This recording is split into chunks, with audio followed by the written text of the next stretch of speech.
നീ പോടാ മോനെ ദിനേശ. വളരെ പ്രസിദ്ധമായ മോഹൻലാലിന്റെ ഡയലോഗ് രേവന്ത് റെഡ്ഡി ഇലക്ഷൻ സമയത്ത് പറഞ്ഞു. ഇലക്ഷൻ സമയത്ത് രേവന്ത് റെഡ്ഡി ഇത് പറഞ്ഞപ്പോൾ ഡാഷ് മോനെ നിനക്ക് ഞാൻ പിന്നെ തരാവിട എന്ന് പിണറായി വിജയൻ പറഞ്ഞു. മറുപടിയായി നമ്മുടെ മുഖ്യമന്ത്രി പറഞ്ഞു, ഇനി മെയ് 4 കഴിഞ്ഞ് തോറ്റുപോയാൽ രേവന്ത് റെഡ്ഡിക്ക് എന്ത് കൊടുക്കുമോ, ജയിച്ചു കഴിഞ്ഞാൽ എന്ത് കൊടുക്കുമോ. ജയിച്ചു കഴിഞ്ഞാൽ മുഖ്യമന്ത്രി എന്നുള്ള നിലയിൽ കൊടുക്കാം, തോറ്റുപോയാൽ പ്രതിപക്ഷ നേതാവ് എന്നുള്ള നിലയിലോ അല്ലെങ്കിൽ തോറ്റ ജയിച്ച് MLA ആവുമല്ലോ അദ്ദേഹം, ഒരു MLA എന്നുള്ള നിലയിലോ കൊടുക്കാം. എന്തായാലും രേവന്ത് റെഡ്ഡി ഇപ്പോൾ പിണറായി വിജയന് മാതൃകയായിരിക്കുകയാണ്. അതാണ് നമ്മുടെ വിഷയം. സർക്കാർ ജീവനക്കാരുടെ ആനുകൂല്യങ്ങൾ ഇപ്പോൾ ഹിമാചൽ പ്രദേശിൽ 30% ശമ്പളം കട്ട് ചെയ്യാൻ തീരുമാനിച്ചു. IPS IAS ആദ്യം കട്ട് ചെയ്യുന്നത്. ഇവിടെയാണെങ്കിൽ ലാസ്റ്റ് ഗ്രേഡുകാരനായിരിക്കും ആദ്യം കട്ട് ചെയ്യുന്നത്. ആ വ്യത്യാസമുണ്ട്. ഇവിടെ വലിയ ഇതെല്ലാം കേരളത്തിന് സമാനമാണ്. അതുകൊണ്ടാണ് ഈ വീഡിയോ നമ്മൾ ചെയ്യുന്നത്. അവിടുത്തെ സർക്കാർ ജീവനക്കാരുടെ കുടിശ്ശിക കൊടുത്തു തീർക്കുന്നതിന് വേണ്ടി മന്ത്രിമാരുടെ ശമ്പളത്തിൽ 50% പിടിക്കാൻ തീരുമാനിച്ചു. ഇത് രാജ്യത്തെ ഏറ്റവും വലിയ ഒരു ധനകാര്യ മാനേജ്മെന്റിന്റെ ഭാഗമാണ്. കാരണം അവിടെ 10 വർഷമായി ധനകാര്യം കൊഴിഞ്ഞു കിടക്കുകയാണ്. ഇവിടെ കേരളത്തിൽ കൊഴിഞ്ഞിട്ടുണ്ട്. ഇന്ത്യ മഹാരാജ്യത്തെല്ലാം ഈ തനത് വരുമാനവും ശമ്പളവും ആനുകൂല്യവും പെൻഷൻ ആനുകൂല്യവും തമ്മിൽ ഒരിക്കലും മാച്ച് ചെയ്യാറില്ല. അത് അപൂർവ സംസ്ഥാനങ്ങളിൽ മാത്രമേ മാച്ച് ചെയ്യാറുള്ളൂ. ബാക്കി എല്ലാ സ്ഥലത്തും മിസ്മാച്ചാണ്. അപ്പോൾ 50% തുക മന്ത്രിമാരുടേതാണ് ശമ്പളം കട്ട് ചെയ്യുന്നത്. അങ്ങനെ അതും ആ പണം കൂടി എടുത്തുകൊണ്ട് പിന്നെ വിരമിക്കൽ ആനുകൂല്യവും മറ്റു കാര്യങ്ങളും കൊടുക്കാൻ 14,000 കോടി രൂപയാണ് കൊടുത്തു തീർക്കാനുള്ളത്. കുടിച്ചു തീർക്കാനുള്ള 100 ദിവസത്തെ കർമ്മ പദ്ധതി പ്ലാൻ ചെയ്തിട്ടുണ്ട്.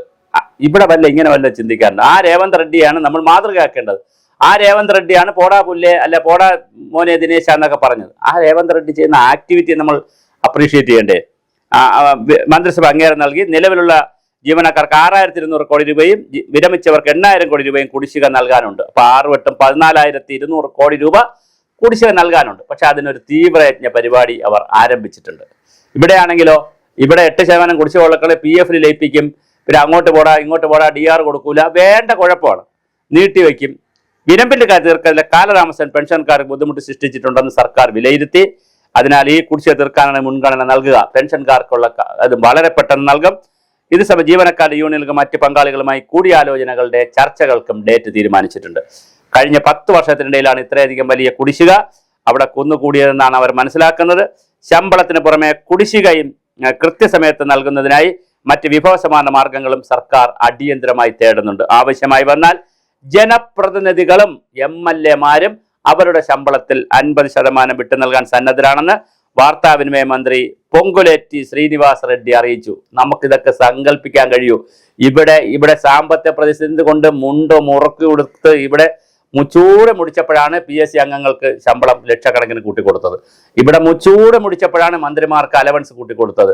സകലത് മുടിഞ്ഞപ്പോഴാണ് മുഖ്യമന്ത്രിയുടെ അവിടെ കുളം കെട്ടിയത്, ലിഫ്റ്റ് വെച്ചത്. നമ്മൾ അർമാദിക്കുന്നതിന് ഒരു കുറവുമില്ല. പക്ഷേ ഇത് കണ്ടുപഠിക്കേണ്ട ഒരു മാനേജ്മെന്റാണ്. നമ്മുടെ നാട്ടിലും സാമ്പത്തിക പ്രതിസന്ധിയുണ്ട്, അവിടെയും സാമ്പത്തിക പ്രതിസന്ധി. നമ്മളും ശമ്പളം കൊടുക്കുന്നതും ഇത് കൊടുക്കുന്നതിലൊക്കെ ഒരുപാട് കാലതാമസം, ആനുകൂല്യങ്ങൾ കൊടുക്കുന്നതിലൊക്കെ ഒരുപാട് കാലതാമസം വരുത്തിയിട്ടുണ്ട്. പല രൂപത്തിൽ പെൻഷൻ കൊടുക്കുന്നതിലൊക്കെ അവിടെയും കാലതാമസമുണ്ട്. ഹിമാചൽ പ്രദേശിലും ഇതുകൊണ്ട്. ഇതൊരു വലിയ റിയാലിറ്റിയാണ്. തനത് വരുമാനവും ഇൻകവും ഇതുമായിട്ട് പൊരുത്തപ്പെട്ട് പോകാറില്ല. ഒരു വലിയ യാഥാർത്ഥ്യമാണ്.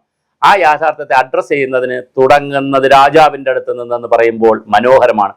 ഇതിന് സമാനമായി കേരളത്തിലൊരു സംഭവം ഉണ്ട് കേട്ടോ. ഇതിന് അപവാദമായിട്ട് പറയാതെ പോകാൻ പറ്റത്തില്ല. EMSന്റെ ഭരണകാലത്ത് EMS മന്ത്രിമാർക്ക് ഒരു കത്തെഴുതി. എല്ലാ മന്ത്രിമാർക്കും നിങ്ങളുടെ അനുവാദം കൂടാതെ, നിങ്ങളോട് ആലോചിക്കാതെ, ക്യാബിനറ്റിൽ തീരുമാനിക്കാതെ നിങ്ങളുടെ ശമ്പളം 50 രൂപ വീതം കുറച്ചിരിക്കുകയാണ്.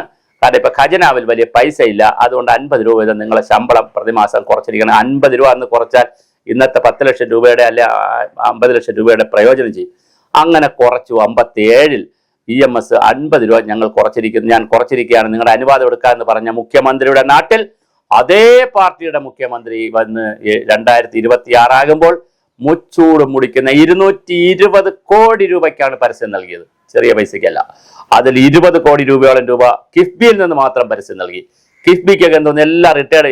KM എബ്രഹാമിന് ഇനി എന്തോന്ന് സ്റ്റേറ്റ്, എന്തോന്ന് സംസ്ഥാനം, എന്തോന്ന് രാജ്യം. അയാൾ റിട്ടയർ ആയിരിക്കുന്നു. മാക്സിമം അടിച്ചു മാറ്റിക്കൊണ്ട് പോകാന്നുള്ളതല്ലാതെ അയാളെ ശമ്പളം അയാൾ കൂട്ടി ബില്ലെഴുതും. എന്തൊരു തമാശ എന്നറിയാം. സ്വന്തമായി ശമ്പളം കൂട്ടി ബില്ലെഴുതുന്ന IAS നാടാണ് ഇവിടെ. അദ്ദേഹത്തിന് വേണ്ടിയുള്ള പ്രപ്പോസൽ അദ്ദേഹം തന്നെ അയക്കും. എന്നിട്ട് അവിടെ നിന്ന് എന്ത് ചെയ്യും, കൂട്ടിക്കൊടുക്കും. പിന്നെ അത് വളരെ രസമാണ് അദ്ദേഹത്തിൻ്റെയൊക്കെ കാര്യങ്ങൾ. അതൊക്കെ ചർച്ച ചെയ്താൽ നമ്മൾ ഭ്രാന്ത് വരും. അതിനേക്കാൾ ചർച്ച ചെയ്യാതിരി വ്യക്തിപരമായി പോകും അവസാനം കാര്യങ്ങൾ. സാമ്പത്തിക പ്രതിസന്ധി ഹിമാചൽ പ്രദേശ് സർക്കാരും മുഖ്യമന്ത്രിമാരുടെയും മന്ത്രിമാരുടെയും ശമ്പളം വെട്ടിക്കുറച്ചതിന് പിന്നാലെയാണ് തെലങ്കാന തീരുമാനം. അപ്പൊ ഹിമാചൽ പ്രദേശിലും ഇത് തന്നെ ചെയ്തു.